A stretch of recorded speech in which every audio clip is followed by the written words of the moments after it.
And when we went to see that Clash concert with the Prefects opening, who are now the Nightingales, they stood and they did an 8-second number for a starter. Yeah, they just came on. Our first song's called I've Got VD, and it says, I've got VD!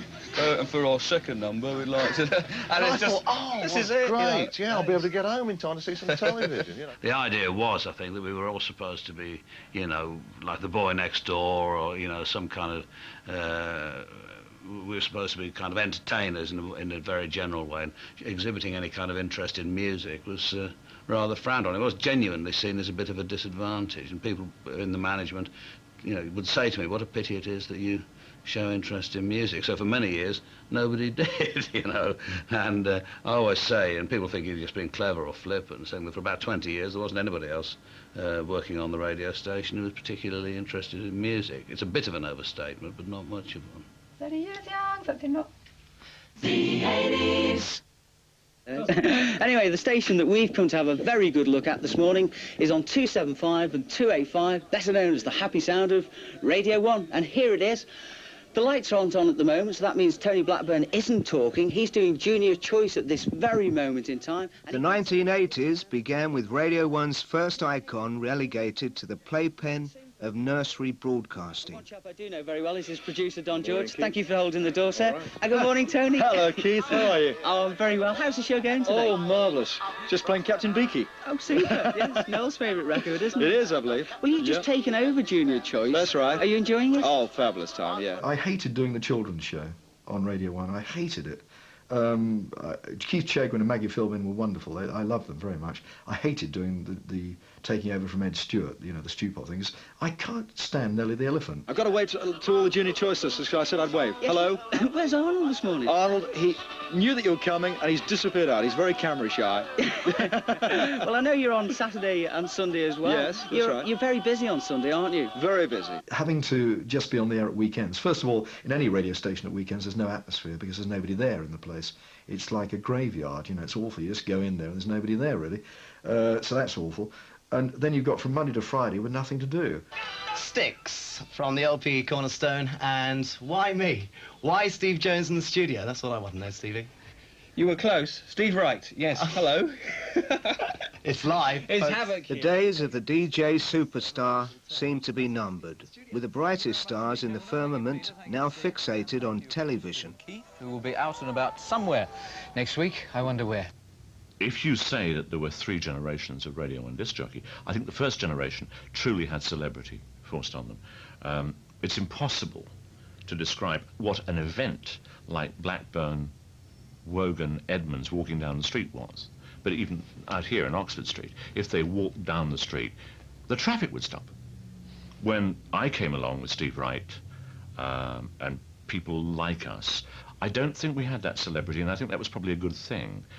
What we had was the celebrity of the radio station. We were seen as not giant people, but part of a radio station that did other things. My complaint is other people's attitudes towards office cleaners. While there was no one personality dominating the station's output, competition between the players became intense.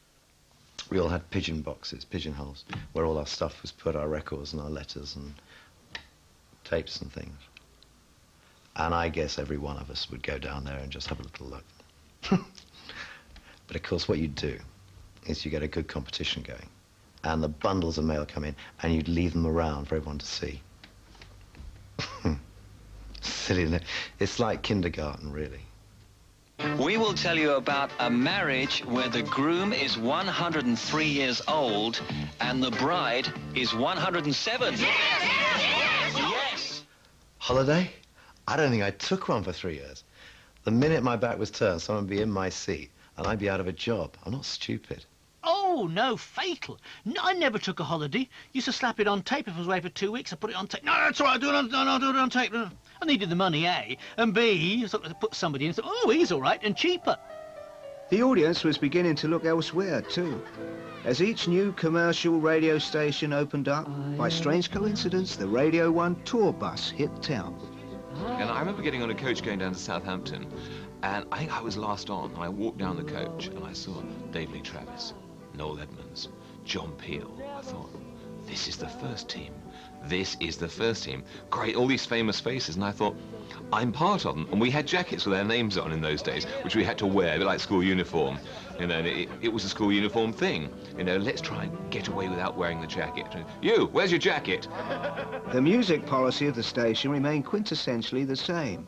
Its DJs now as conservative as the corporation itself. One of my first personal experiences of Radio 1 was when they were doing one of their weeks out, where all these DJs in white silk bomber jackets with their names embroidered over their left nipple used to descend on a poor part of the country and ask patronising questions of people in shops like, I see you sell things, and it's Nottingham, so you must know about Robin Hood, and things like that.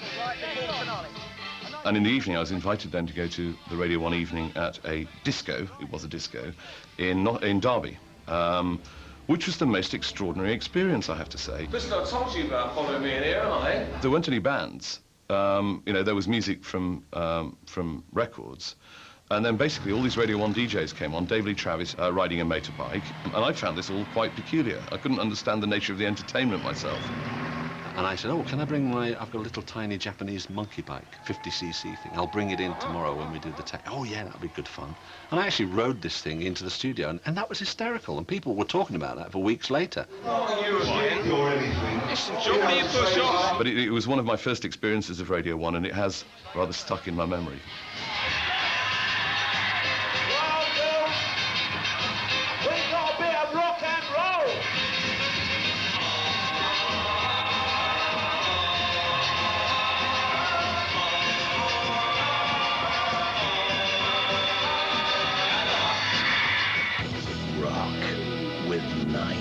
Listeners, I have in my hand a piece of filth, the new single from Paul McCartney and the Frogs chorus, which contains the refrain, bum, bum, bum, bum, bum, bum. I don't want to hear about your nether regions, Mr. McCartney, and I'm not playing this shit on my show. Here's Frankie Goes to Hollywood. Relax.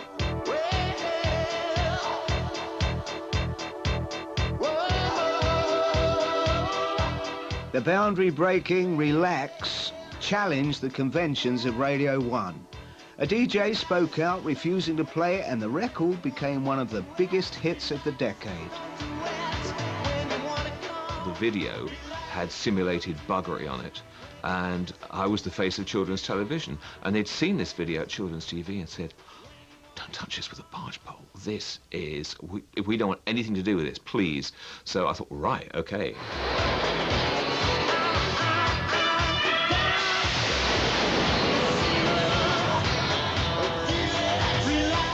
But the lyric was to the effect of, if you want to relax, suck it. Chew it. Relax, don't do it. If you want to come. It was all a bit over the top, really. I mean, they were just, you know, words that floated into my head one day when I was walking down Princess Avenue with no bus fare, trying to get to rehearsals. I mean, there was no great sort of calculated, oh, I'll sing these words and this record will be banned. And I mean, it was just a product of the person I was. I didn't really think anything of them. But did you think it was obscene? Not, well, yes, I did, I suppose, at the time. As I said, as I've thought about it since, that in today's society, probably we wouldn't have made the same decision. But at that time, perhaps we were a bit slow catching up with what was happening generally out there. But at the same time, that we were still trying to keep some sort of standard. I think banning Relax did increase the publicity around Radio 1, but in a negative way. It all of a sudden became the establishment radio station and not the hip radio station that it could have been.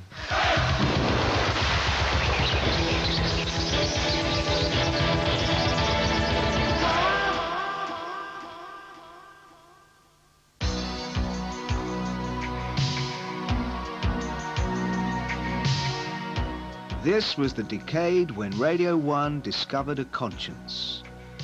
As the stage for Live Aid was being constructed, Radio 1 seemed to wake up to the need for social action. A whole series of social campaigns and programmes devoted to the disadvantaged followed as part of the station's